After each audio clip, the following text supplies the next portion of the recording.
किस तरीके से आप लोगों को इससे लाभ मिलेगा, क्या क्या किस तरीके से? देखिए, उत्तर प्रदेश सरकार द्वारा 1 फरवरी से 7,500 किलो तक की जो भी वाहन है, माल वाहन या यात्री वाहन, उनको वन टाइम टैक्स योजना के अंतर्गत लाया गया, जिसमें कि गाड़ी का जो मूल्य की कीमत, जो डेट ऑफ रजिस्ट्रेशन, जो मूल्य उसका डेट ऑफ रजिस्ट्रेशन पे डिक्लेयर था, उसके बेसिस पे प्रतिशत के माध्यम से ये टैक्स लागू किया गया है।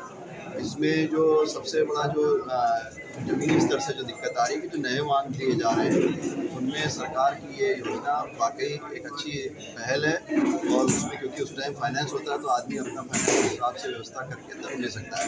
लेकिन जो पुराने वाहन स्वामी हैं, उनको ये वैकल्पिक तौर पर ये सरकार की योजना बड़ी अच्छी है। लेकिन जब तक उसकी जेब में पैसा नहीं होगा, तब तक उससे एक्सपेक्ट करना कि वो मेरा टैक्स दे देगा बिना गाड़ी चलाए।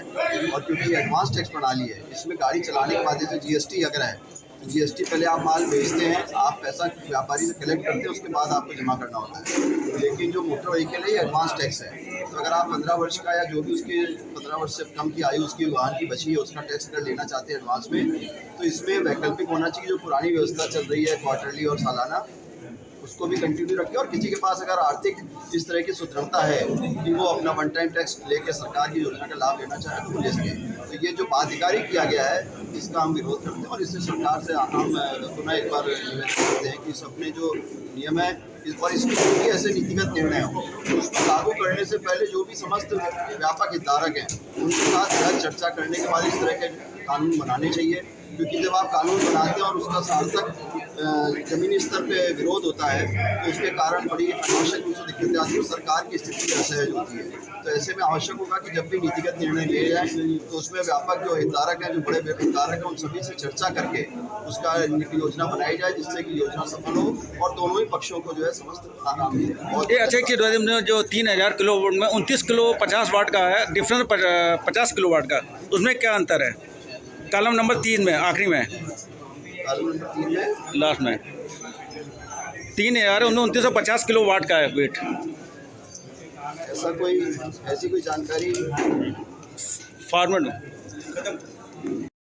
देखिए, शासन की मंशा के अनुरूप इस मेले का आयोजन किया गया है। ये परिवहन मेले के नाम से है और मैं इसमें आपको अवगत कराना चाहूँगा कि जो परिवहन विजन 2030 के अंतर्गत जो लघु उपाय किए गए हैं, उसके अंतर्गत जितने भी 7500 केजी से कम के वाहन हैं, उसमें यात्री वाहन भी है, उन सबके ऊपर वन टाइम टैक्स एक मान्य कर की व्यवस्था की गई है।